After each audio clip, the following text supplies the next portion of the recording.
Hi, my name is Rodney Apple. I'm the founder and managing partner of SCM Talent Group. We just celebrated our 20th anniversary as a company from when I founded the LLC. It was back in August 17th of 2004 in Atlanta, Georgia. And today I'm happy to share with you the story and the journey of how everything evolved and how we got to where we're at today as a leading premium boutique supply chain executive search firm. So yeah, take us back to the early days, Rodney. What inspired you to initially start SCM Talent Group 20 years ago? Yeah, so I went to UNC Wilmington in Eastern North Carolina, right by the beach. I was always been a beach guy, and majored in environmental science. I got out. I wasn't looking to get into recruiting back in 1995. It found me through a fraternity brother that graduated a year ahead. So anyway, got into a big staffing company. Environmental cleanups were very big back in the mid 90s. So I got in with a company that was launching an environmental staffing practice, and they did a lot of work in energy. Did that for a few years. I'd always had the entrepreneurial bug. One of the guys I worked with back at Aerotech staffing company went into corporate with one of the big six firms. He was tasked with building out their first supply chain practice. A lot of the big six management consulting companies were starting their supply chain practices back then. So he said, "Hey, I can get you a contract if you're still interested in starting your own business." I didn't have anything to lose. I was single. I was 25. I took that leap of faith, and I failed. I failed. I ran out of money. I was living at Wrightsville Beach, where I went to college, and packing the car with my belongings and driving down to Atlanta, about a 6-hour drive. It was a humbling experience, and I'm pretty sure I shed a tear venturing my way to a buddy's house to stay on his couch, until I could find another job. And from there, I got into IT was the big thing. Y2K was coming around, and so I got into staffing and did that. And a pivotal moment was when someone called me. They were at the Home Depot. They were Fortune 13 back then. This was, I believe, in 99. They were looking to build out and invest into a brand new department, like an integrated supply chain department. They were having a very difficult time finding recruiters in the area, in the Atlanta area, that even knew what supply chain was. And that experience I had back in 98, time frame when I tried to start the supply chain recruiting business, it was enough to get me the job there. So I'll never forget walking into, the Home Depot's corporate office there in Atlanta, sitting down with the EVP of logistics at the time and the head of HR that supported that function, and just taking me through the project, which was hiring a head of supply chain.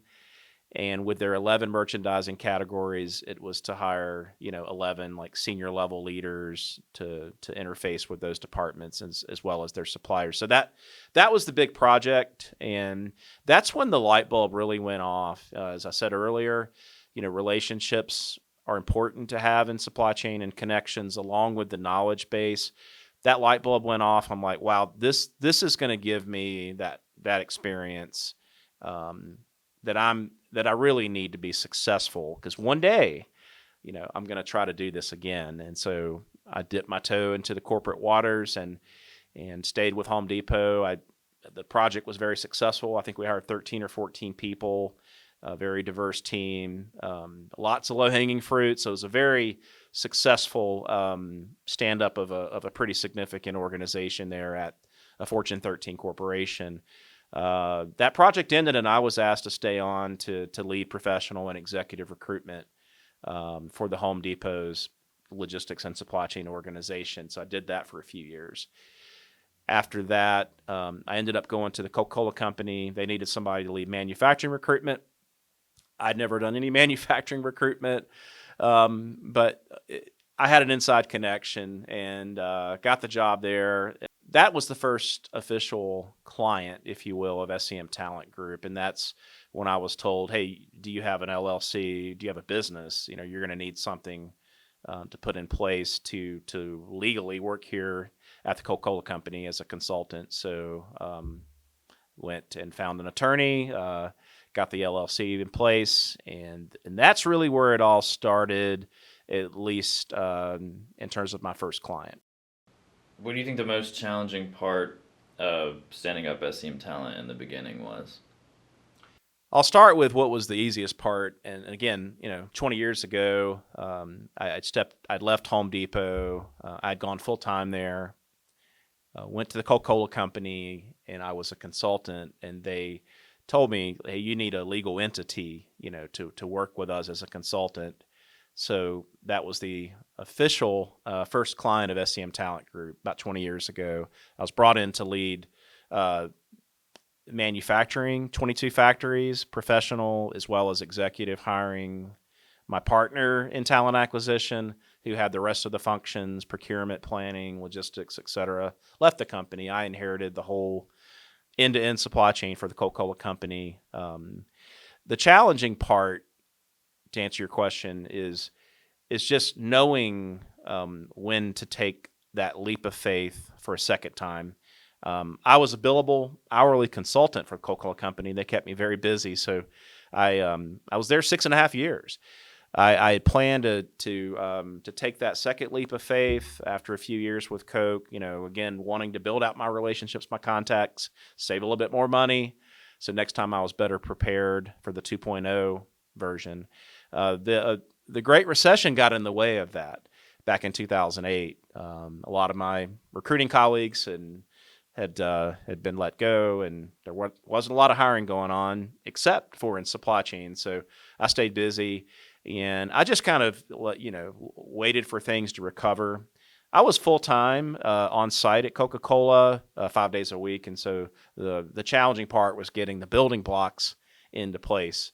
I knew I needed to build a website, right? Needed to work on some agreements on the legal side, things like that. Develop a go-to-market strategy, and I had to get to a place where I was working remote, and so Kimberly Clark needed somebody to lead their supply chain recruitment. So that was another client that I moved to, on an hourly basis, and then Cummins needed someone to lead out the build out of their supply chain center of excellence. So that was my last, I would call consulting client, and that's when I took the leap of faith for the second time. Because you're leaving basically an hourly paying job to no source of revenue or income coming in, and that's basically when I went out and ventured out and switched the model from hourly supply chain recruitment executive search consultant dedicated to one company at a time, from Home Depot to Coke to Kimberly Clark to Cummins, to finding my first client on the search side of the business. What did you take away from working with some of the most recognizable brands in the world to feeling confident to go out on your own, and how did working with a global brand like Coca-Cola help? Yeah, I'll go back to the light bulb moment where I stepped into Home Depot, and I just realized at that point, like, wow, this is what I was really missing when I tried to start the 1.0 version back at the age of 25. It really was, I purposely immersed myself into this dynamic supply chain organization. I did that at Home Depot too. I did it at Coca-Cola. I did it at Kimberly Clark and Cummins. What I learned was just supply chain is extremely complex. It's very dynamic. It truly differs from company to company. I've always said supply chain is unique in every single company. Sure, you're going to have a lot of commonalities when you go from industry to industry, but the key learning really was immersing myself in as a partner, a business partner, not just a transactional, here's some resumes. It was getting to know the business, getting to know the strategy, the priorities, what's going well, what's not, the strategic initiatives. I was invited to a lot of like the leadership, the supply chain leadership team meetings. At Home Depot, I sat in every week and I'd give an update on what was going on in recruitment. They tell me what was coming down the pipe, so I could be prepared and I knew what was coming and I could be more proactive than reactive. I did a lot of recruiting by walking the halls. I recruited a lot of these people. I'd go back in and say, "Hey, you worked over at such and such a company. Can you go through your phone? And I want the numbers for the people that handled transportation or warehousing." And I'd sit there and I'd get their names and numbers, and I'd get back to my desk and call. That's how I did a lot of my recruiting, was just working the people that I had already recruited into the company, knowing where they came from, and proactively seeking out those referrals. Was there anything about the most recognizable brands in the world that influenced your decision to go on your own, and how did that boost your confidence, knowing that you could do it there versus somewhere else? The biggest confidence booster was when you're working with a Home Depot, Coca-Cola company. These are massive Fortune 150 corporations. Thousands and thousands of people work, just in the supply chain organization along. All of the functions: sourcing, procurement, planning, supply demand, S&OP, quality, continuous improvement, logistics, transportation, warehousing, manufacturing. I had all the functions. I felt like I'd gone back to school and got a master's in supply chain, to be honest with you. But the confidence was working with countless hiring managers all over the country, and some in different areas of the world, across all of the functions, across these different industries when I did support these corporate organizations. Lots of different personalities, executive roles, placing VP roles. That they trusted me. In most other functions, they outsourced those VP roles and above to executive, third-party search firms. But within supply chain, I was always trusted to lead those roles. And when you fill 1,000 or so positions, professional to executive, across the entire supply chain over and over again for all these different hiring personalities and partnering with HR, it gave me every bit of confidence I needed to strike out on my own, knowing that if I can fill these roles for some of the largest brands in the world, I can fill roles really for any company. And that's what I did. What's one thing you wish you would have known as a business owner at the very beginning? What I wish I would have known when I started the company, and I highlighted these earlier, is really those three big things. It's the knowledge base, like understanding supply chain, knowing the people, having relationships, and really understanding the financials of running a business and starting up a business. I had no clue at the age of 25, and my parents telling me, "Son, what in the hell are you doing? You're leaving a good paying job to start a company at this age in an area you don't know anything about." But I tried it. I knew I didn't have a whole lot to lose. How much money can you save at the age of 25, right? So those are the things I wish I knew. And as I mentioned earlier, the big light bulb went off the day I stepped into Home Depot, and I knew that supply chain, when the EVP walked me through a pitch deck that he had presented to Home Depot's board. This is a Fortune 13 company at the time. When he walked me through that, then I also knew that supply chain is going to be very big, because a lot of these companies were just getting started back then, in the late 90s, early 2000s, with building out their supply chain functions, because they had the silos going. And the silos didn't always collaborate and work together. Each silo, like logistics, distribution, merchandising, they wanted to do their own thing, and they weren't really working as one big team. And so that's what this team that I built at Home Depot was to do, was to connect all the dots, make it one system with one vision. Everybody plays along together. It's one set of common processes. We're going to extend that out into the supply base, and then we're going to extend that out the other direction into the customer base and create an integrated, streamlined supply chain. When I heard that, I knew, like, this is going to be big. I fell in love with it from that day. that time at Home Depot, and to this day, if I was asked, hey, if you were to start over and support any other business function or industry, without a doubt, it would be supply chain management. So tell me how recruiting has evolved since you started. Recruiting is still it's people. It's probably one of the few professions where you're truly and strictly working with people. It's candidates on one side, right, and employers on the other. So we're professional matchmakers at the end of the day, and the tools have changed for finding people and engaging with people. But the principles and a lot of the process hasn't changed. If anything, it's been enhanced with some of these tools like LinkedIn, right? LinkedIn's been around. I remember I was at the Home Depot at their headquarters, and it had launched, and everybody's saying you got to get on LinkedIn, and I remember that being a game changer, and it made it a lot more easier, let's say, to identify people. Prior to that, though, it was here's the phone. Sometimes we had business directories. We would run ads all over the place in newspapers and trade journals to get resumes coming into a fax machine. We would organize the resumes in different ways. It could be by certain jobs or certain functions, maybe even certain locations or industries. Right? We had file cabinets all over the walls, stacked up against the walls. So when a search would come in, we would open up resume folders and just flip through. You see somebody that looks like a fit, you immediately pick up the phone and call. So that's the way it was, and I will say that is still core to this day.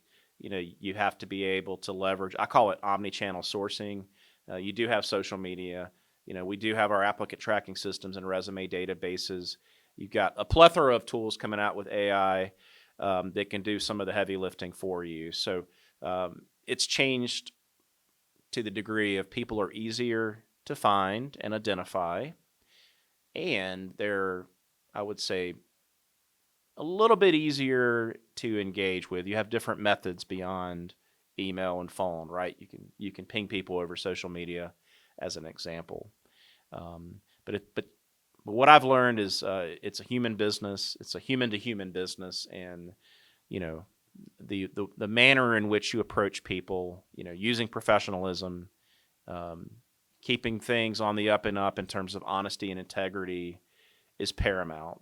You cannot treat people like a commodity. You cannot look at people like they have a dollar sign on their back. A lot of recruiters get into this industry, for the money, and it can be very rewarding. But if you don't have it right here in the heart, where I truly am here to help people, maybe solve a problem, maybe make more money, whatever it is to achieve their goals. And same thing on the client side. We're here to solve problems. We're here to fill a need, not just fill a role, but help you optimize your teams. Maybe in some cases help you to build a team. And so you got to come in and do that with a high degree of integrity. You've got to care. You got to give a damn. If you get into it just for the money and you're just chasing dollars, you may have some success, but you're not going to have long-term success. You're not going to have long-term relationships. You're not going to have people come to you and trust you for advice with their career, because people do put careers in your hands sometimes. This is life-changing stuff. You take a new job, it can be life-changing in many ways. And so you got to take that to heart. And the biggest gratification I get to this day, 30 years later, is, it's a win-win-win. I help somebody, again, achieve their individual goals, getting a new job, maybe building a new career, maybe moving to a location, getting back to home. I help companies solve problems and hopefully, and achieve their goals and objectives. And then we get paid to bring the two together. So what do you kind of feel one of the most rewarding parts of running SCM Talent Group for the last 20 years? There's a few things I'll call out in terms of rewarding experiences and gratitude. And I mentioned one earlier, which is just the gratification you feel from helping a candidate find a better job that can impact their lives in a more positive way. The gratitude when the client is super happy, they've got someone on board that's going to make big changes, that's going to bring a lot of value, because that's what supply chain is all about, enabling growth and unlocking value. That today constantly brings gratitude, and that's what keeps me in the business for 30 years, is that gratitude. The other big piece is just being able to build a team and to grow the company. When we started, it was me, myself, and I, and one person at a time. We're very innovative. We do things very differently than other firms. In recruiting, you're not building rocket ships. There's not a tremendous amount of complexity in terms of what we do. It is very dynamic. It is very challenging, and it's not for the faint of heart. But growing the business and growing it beyond a lot of my competitors, and now to the point where we're competing with tier ones, we're competing with Korn Ferry, we're competing with Spencer Stewart at times. Some of our clients tell us on these big searches who we're going up against, and it's just, I'm very proud of what our team has been able to do. I'm very proud that we've taken some chances when it comes to how we go to market. We, instead of following the tradition, the old way, smile and dial, let's call and let's find clients that have needs. We took a very dramatic and different approach from day one, really. I'll never forget. We had enough money in the bank to make a hire, and I was, my experience told me, hey, we should hire a salesperson to drum up more clients. But I'm also one that studies how things are work in business and what's changing, what's evolving. And, digital marketing and social media were coming along back then when I kind of set out about 12 years ago. And I chose to hire a marketing person out of school, and that was a game changer for us. We invested into digital marketing, search engine optimization. We've built out a website. I started a blog. I had a lot of perspectives and experiences to share from working in corporate. A lot of my competitors never set foot in corporate, and I did that for some of the most prominent brands with very dynamic supply chain organizations. And I had a lot of wealth of information to share that could really help candidates advance their career, teaching them how to find jobs, how to optimize their resume, all that stuff. So we took that approach with content marketing and digital marketing. And it was a gamble. Is this going to pay off? But we started seeing the results, and just to see this marketing engine, today, here I am sitting in the studio that we all built out with our marketing team. And, we've got a podcast with over 100 episodes. That's something I'm very proud of. We're giving back. It's one of our key values. We're giving back to the greater supply chain community, and getting the feedback, people telling me, wow, like I've listened to your podcast. I've read all this, hundreds of pages on your website. It's that giving back and seeing it make an impact and hearing people give us that feedback, like, wow, that really helped me figure out something in my career. Those things are the ones that stick out, on top of just our associates growing and evolving and, getting better at what they do. And that's another thing that brings a lot of joy. You being a father of two, husband, talk to us a little bit about, not just the client and the candidate, but like the real life implications of being a business owner. Well, starting a business is it's not for the faint of heart. My hairline's receded. I've got a lot of gray hair. There's been a lot of trials and tribulations and setbacks. 2 steps forward, 1 step back. It's constant. And if you're not prepared to deal with setbacks, whether it be on the team or you've have a client that fired you. We haven't had that happen too often, but it's an emotional roller coaster, and looking back, I've made a lot of mistakes. I made the mistakes I made when I was 25 and started out. That caused me to kind of start things over with my career, getting back out of debt. It's a lot, and it's a lot of stress, and it's a lot of work. It is not 9 to 5. It's never been 9 to 5. There's been many late nights, early mornings, a lot of weekends. As I got married, started having kids a little bit later in life. Now that's in the fold. Raising a family is challenging while running a business, and so key learnings is process. We've got that stuff down. We're constantly improving it. Systems. We've got an abundance of systems. So you think about people, process, systems.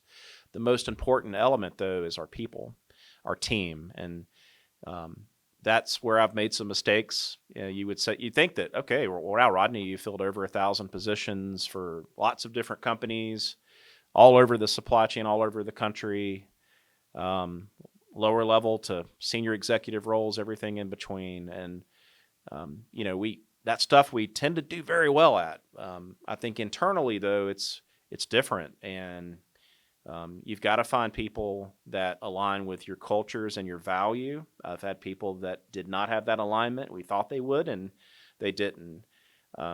It's a lot of search firms and recruiting companies are, I hate to say it, but sweatshops.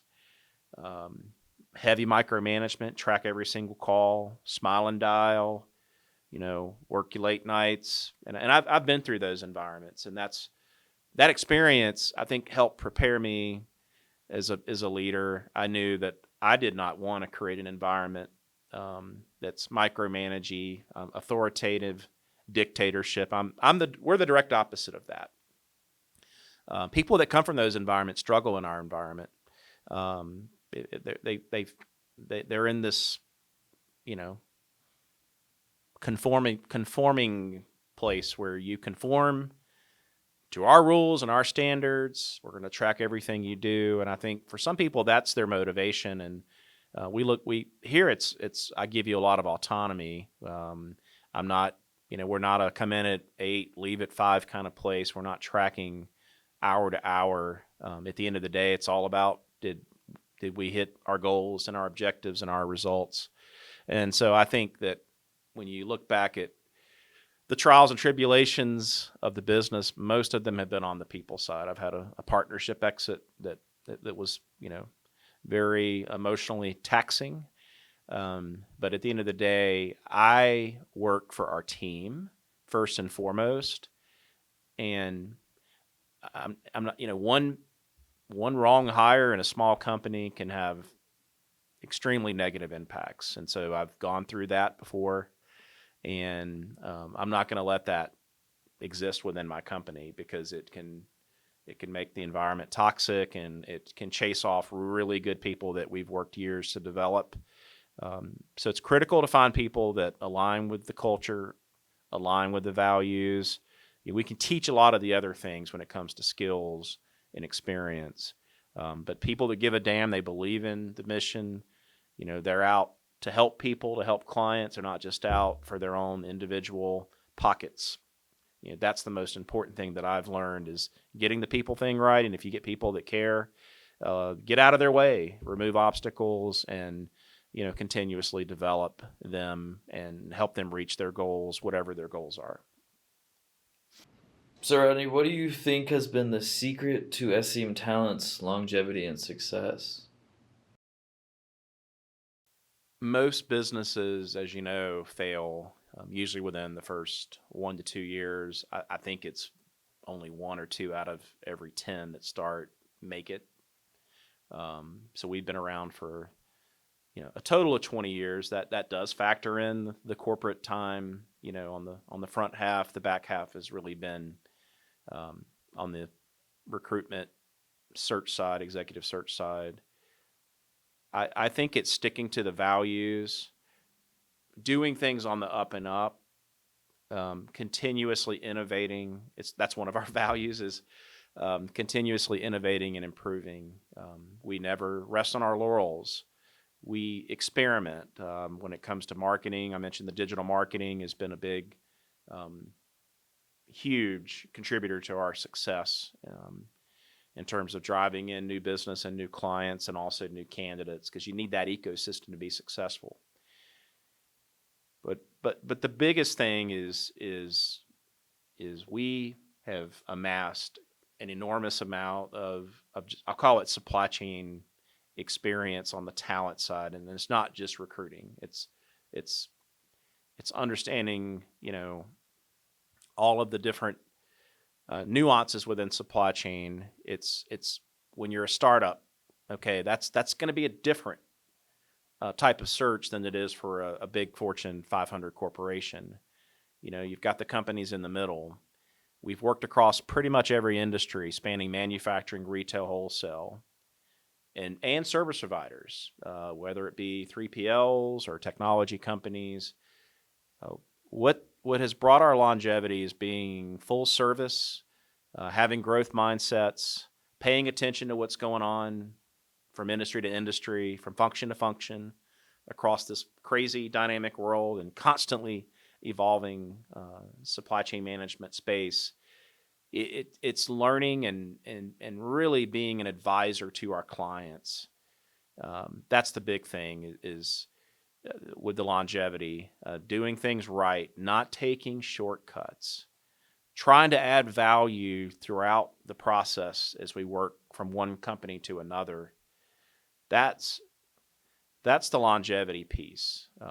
We work with a lot of forethought. We put a lot of work into learning our client's business. A lot of recruiters take shortcuts. Hey, give me the job description. What's the compensation? Where's the location? I'm on it. And they'll start pushing paper up and throw it up against the wall, and they'll see what sticks. And we're the opposite. We're going to get to know the company, the culture, the values, the supply chain, the physical side of it, the footprint. Do you outsource? Do you insource? What technology to use? Where are you at on your maturity journey? What are your big objectives that you're trying to seek out to? What's working well? What's not? We take all that information from search to search.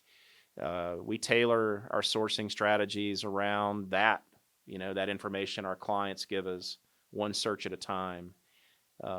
We're flexible. We work in tight collaboration, high visibility. These are all the things, that keep our clients coming back. These are the things that help us to compete as a small firm with the largest executive search firms in the world. That specialization of all things supply chain, all industries, companies, tiny startups to behemoth Fortune 15 companies. It's all of those perspectives, all of that experience, that knowledge base, along with the relationships, the contacts, fine-tuning our process, making sure we have the right systems. The biggest thing is the people. You get the right people. That's what's led to our longevity. Never giving up, having grit, determination, exemplifying tenacity and resourcefulness. That's another value. And if you maintain that and maintain a growth mindset, you can have a very successful business in this space. And that's what we've built, and I'm very proud of it. So yeah, looking into the future, what can we expect from SCM Talent in the next 5 to 10 years? Yeah, I think as we look forward as an organization, we're end-to-end supply chain. We work with companies from startups to, Fortune 15. Right now, we're nationwide. You have to follow the trends, right? And if there's anything I've learned that's constant is change within supply chain. It's rapidly evolving. We really enjoy not just doing the executive, the big searches within supply chain. We enjoy our clients coming back to us. We've got other recruiters that work on, more junior to mid-level roles. So being full service is something that we want to maintain. Taking on bigger and bigger roles, we're starting to sort of spread out functionally. An example is, working on head of sales type roles with 3PLs. So we're looking to venture further, manufacturing, the shipper side, manufacturing, retail, wholesale distribution has really been core, right? You make the product or you move it. You could be a client of SCM Talent Group. Now, that's a very broad statement. So we love being specialists in supply chain and generalists on the industry side, where we see a lot of growth in the years ahead. A lot of these companies are continuing to outsource, move to asset light. When you think about manufacturers in particular, a lot of the growth is with the service providers, and that's an area that we will continue to expand into. Automation is big, robotics is big, technology is big. We're going to keep our core that I've been focused in for about 25 years. That's going to remain core. Our industry agnostic philosophy and working with companies of any shape and size will continue. We are seeing a bigger need in call it the gig economy. A lot of folks are retiring, and it's creating a lot of challenges at the leadership levels within supply chain organizations. A lot of kids coming up through the ranks in college are steering towards technology, engineering, analytics type roles. They're not going into operations, right? So we're following these trends, and we're going to continue to shape our business around where companies are having pain and challenges with filling their roles. And I envision that we'll stand up different service offerings to align with some of the ongoing trends within the workforce. So our clients will have different options. They may want someone on a permanent direct hire basis. Well, that's what we've done for many years. Well, I need an interim solution. I need someone fractional that can just work for us a few hours a week. So those are the things that we're working on now, so we can offer and match the talent needs that are starting to evolve. And that's where we're going to take the company. It's not about how big can we get, because we are growing and we want to continue the growth. But for me, it's having a rewarding place for our associates to come into, a place where they can grow, more growth opportunities. That's what keeps me, excited to come in every morning, is to try to grow this thing and get the right people, but also to align our business in terms of offerings with where things are going from a supply chain workforce perspective. So we can truly give our clients a full-fledged, full-service experience as their needs evolve. And in closing, where at my age, I'm looking for the next leaders that we're trying to develop, take on bigger and more things. I want to give a shout out to our team. We've got some members of our team that have been here for years and have grown, and it's been very rewarding to see them blossom. And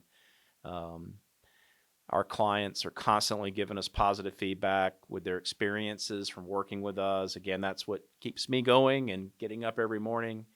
But I do want to give a shout out to not only our team, but my wife, Stephanie, who has been very patient with me from the very beginning when I took that leap of faith that second time. We had just moved to Asheville, and I said, well, I may need to lean on your income for a while if it takes a while to get things going. Certainly my kids, there's been, nights where I haven't, been with them, and, because daddy's had to work. So that's another thing. And then the encouraging words from my parents in the beginning, when I was 25, they said, son, what the hell are you doing? quitting your job and trying to start something at your age when you've only been working for a few years. They've continued to be very supportive, and I know they're very proud of what not only what I've accomplished, but what our team and our company has accomplished. So kudos to those that have supported me throughout the years and continue to support me today. And I'd like to thank our clients, all the candidates we've worked with. Many of them have become clients, and especially those that tune in and come to our ecosystem of content and advice. Our podcast, we're well over 100 episodes. I'd like to thank each person for trusting us with impactful advice, not only for their careers, but for their overall talent needs, organizational needs, hiring needs. That's the biggest thing there that gives me gratitude, and we're looking forward to continuing to serve and support in the years ahead here at SCM Talent Group. So thank you again.